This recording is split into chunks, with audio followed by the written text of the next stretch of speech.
everyone, welcome back to another Fit Tip video. So today I want to talk about how to enjoy the journey of your exercising time or workout regimen or training in general, because it's gonna take usually longer than we like to think it will to hit our goals.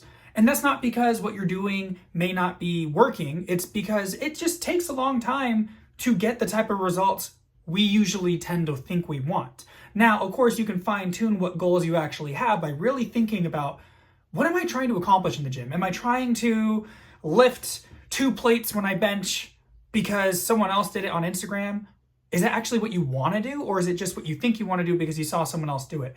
Or do you actually really like playing tennis and it has nothing to do with bench pressing? I just shook the camera. It has nothing to do with bench pressing, but you just think you're supposed to bench press a lot, therefore you go into the gym and bench press. So knowing what you're trying to accomplish will help you enjoy what you're doing and also get to that goal faster. For me, I love hand balancing. If you followed me at all for longer than 5 seconds, you know I go upside down quite often. I don't even know why I love it, but I do. Some of it's like meditation and it's peaceful for me. It's also really difficult, and it's taken me, I've been hand balancing over a decade, literally. A one-arm handstand, I trained for several years working on that specific skill multiple days a week before I got it. I'm also a slow learner though. There are people who get that skill faster than that. I just keep trying. But if you know what you're trying to accomplish and you really enjoy the activity, because you learn that every time you show up to practice or training, you're getting 1 step closer, maybe 2 steps some days, or even just half a step, you'll be able to enjoy it because you're looking at that long-term goal versus just what you accomplish day to day. Some days you may feel like you accomplished absolutely nothing, and that's okay. Some days you don't have as much energy. You noticed last week you were actually lifting more than you were today, but you gave 100% of what you had today, which is what matters. It's not always about hitting 100% of your 100% when you had 8 hours of sleep, had a good breakfast, and you had a few days off from work, because that's not obviously going to be every single day. You meet yourself where you're at in this exact moment. Yesterday, I felt dead. I had a plan written out. I was going to go to the gym. Yesterday was my push day, a heavy push day, so like bench press and stuff like that. And then I also wanted to go tumbling in the evening, but I was so tired for whatever reason. I don't even know why. Maybe I pushed too hard in the gym for session 1 because I was going to do weightlifting, then tumbling later. I ended up not going tumbling because the tumbling session was going to be an hour and a half at an open gym. I ended up just jumping on my trampoline for 20 minutes instead. I mean, I still tumbled, but it was way lower intensity and duration than what I initially had planned. But I had to meet myself where I was at. Today, I woke up with a ton of energy. I went on a run with my dog Sonic. I rode my bike to the gym. I hit a really hard leg day. I also stretched for like 40 minutes. And then I'm still gonna go hand balance later today after I make a couple YouTube videos, because I listen to my body instead of pushing through fatigue just because of fatigue's sake. Now, that doesn't mean I skipped my session. Like I mentioned, I just shortened it and made it a little easier to meet myself where I'm at. So still try to get in the habit of doing some kind of movement most days a week, as long as you don't have any doctor's note reasons why you shouldn't. Because as far as I understand and believe, humans are meant to move. We're supposed to move for health and wellness, not even just to get big muscles or whatever, but because it's part of what our bodies are made and designed for. And if you don't move, that's when a lot of adverse health effects can kind of creep into your life from a sedentary lifestyle. So again, it doesn't have to be crazy. You don't have to do handstands. You don't have to do backflips. But if that's a goal of yours, that's great, because then it will make you more excited to train towards that goal. But just remember, most goals will take longer to reach than we typically think, but we underestimate how far we can get in months to a year, and we overestimate how far we can get in days to weeks. Does that make sense? I hope it does. Basically, we think like, if I train really hard at this skill, I'll be able to do it in a week or 2. In reality, it takes months to years.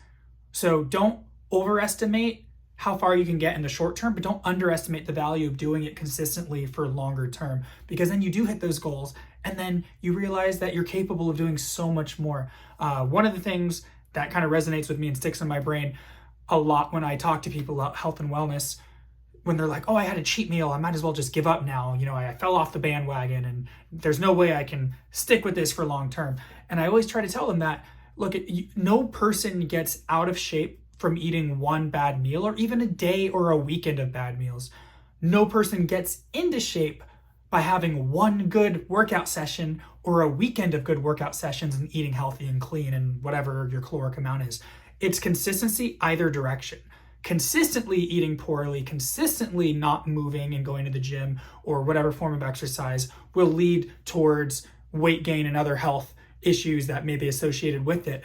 But on the other hand, on the flip side, consistently, choosing to take the stairs instead of the escalator, consistently choosing to go on a 10-minute walk 3 times a day and saying no to that extra piece of pizza and, eating more protein in your diet or whatever will consistently lead you towards health results and benefits. And again, there's a lot of people who are just trying to work out because they want the aesthetic, because society tells them having a six-pack means you're healthy. It doesn't. You could be very unhealthy by having a six-pack mentally, emotionally, spiritually speaking.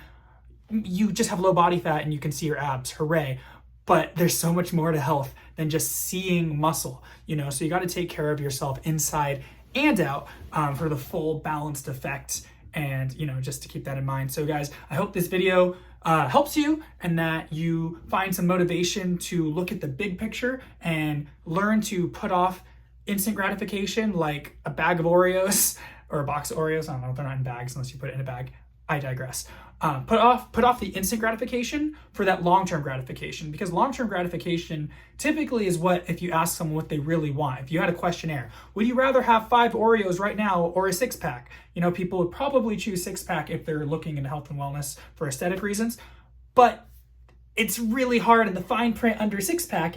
It's like, you have to say no to Oreos for a very long time, or you have to eat less Oreos. Not that you can't have Oreos, but my point being is, it's the denying the instant gratification of the Oreos, of the ice cream, of skipping the workout, of watching another show on Netflix, of playing an extra hour of video game, getting an extra hour less of sleep so you wake up more groggy and you don't have time to go to the gym. So, but on the other side of the coin, you go the other way. You say yes to getting an extra hour of sleep. You say yes to having extra energy. You say yes to not feeling bloated by eating things you probably shouldn't. You say yes to feeling good and having those endorphins, those feel-good hormones released when you go to the gym. And you say yes to having more muscle, more energy, more strength to get through activities in life that enable you to be healthy and have a longer health span, not just lifespan. So there you guys have it. Here are my vlogs, pretty much because I'm bad at editing, so I say it in one take. So if I messed up and said something dumb, I apologize. But hopefully that was helpful for you guys. Comment below what you would like to see in future videos, and we'll keep it going.